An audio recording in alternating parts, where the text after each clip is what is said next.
Well, folks, we don't have much time until President Trump hits the national scene tomorrow night, 9 p.m. And he's calling it really, really big news on elections.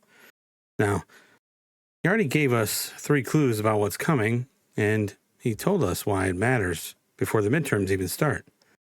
And I'll tell you a little bit of background on me. I ran a campaign, and I know exactly what it looks like when someone like the president has a message to land right before the election cycle, especially as it's heating up. Because I've been in some pretty heated battles, and I know what it's like to make those calls. Not to the level the president has, okay? But regardless, just trying to, throw something in there, all right? After all, this isn't an accident. This is a play by probably, I would say undoubtedly, actually, the best politically minded cavalier that we've had in quite some time. And look, at first we had nothing, okay? We just knew that he was scheduling a 9 p.m. address, and there was nothing that came out about it. But then that changed.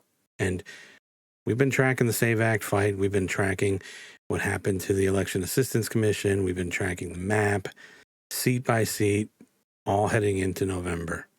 Now the president himself is stepping more forward into the middle of all this, and I believe it's on purpose, and it has a primetime address attached to it. And here's what we know right now, okay? And this is what this tells us, is to look at the record, okay? So, confirmed, Thursday night, 9 p.m., a national address on election. Not a rumor, not a leak. That's the White House on the record. And it's not just one outlet.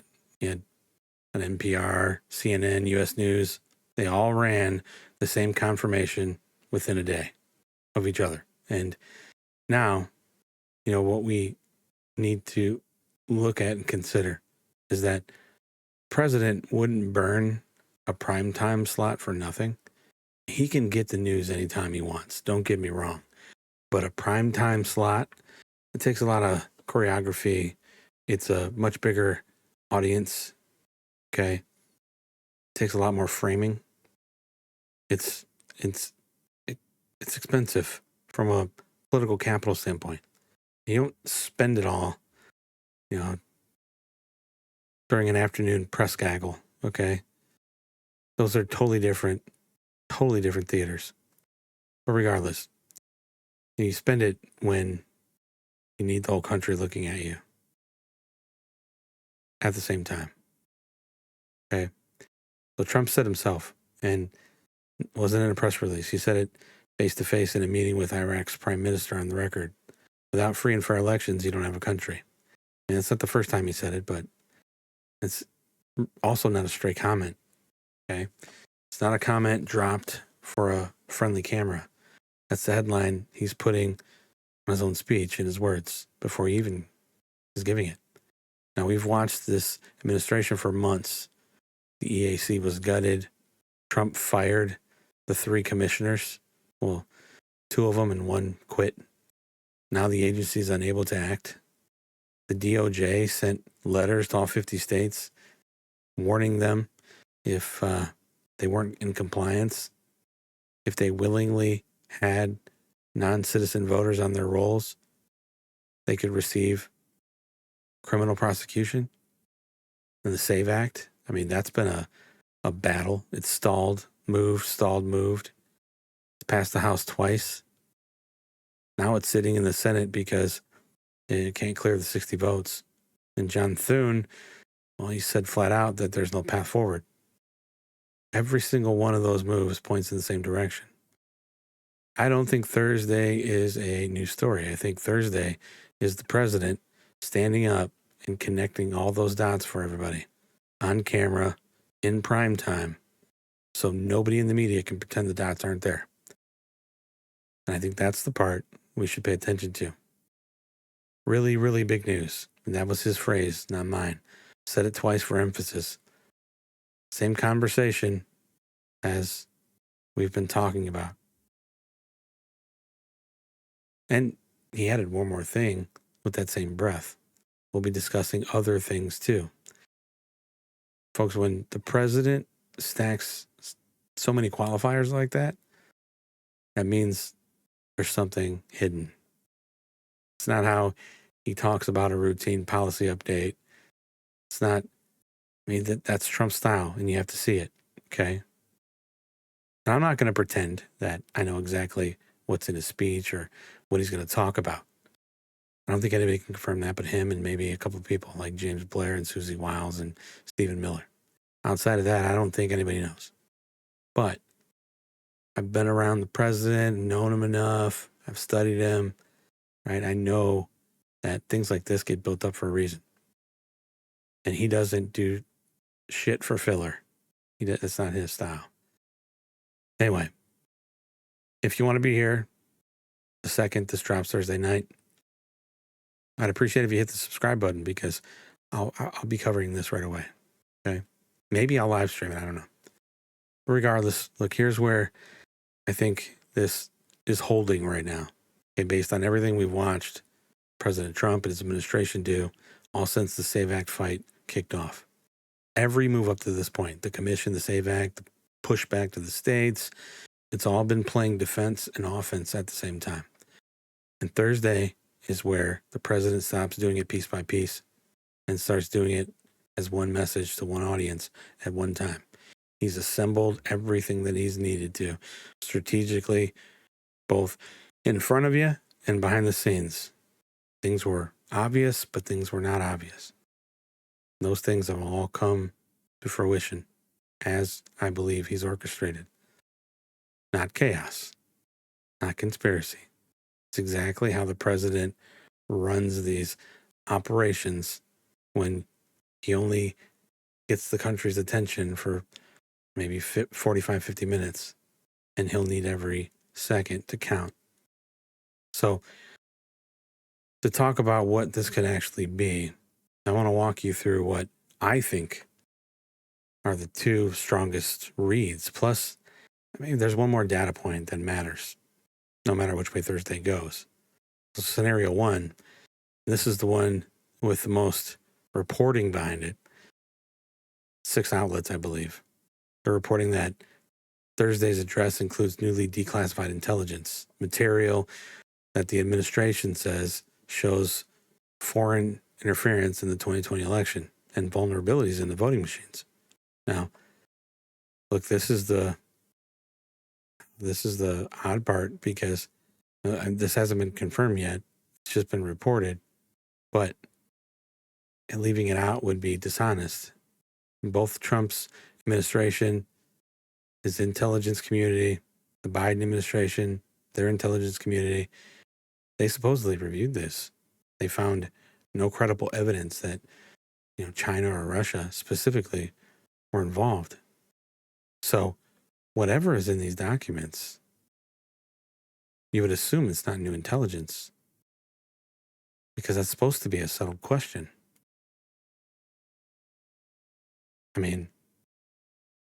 It's either the president going around 2 separate reviews that already closed the door, or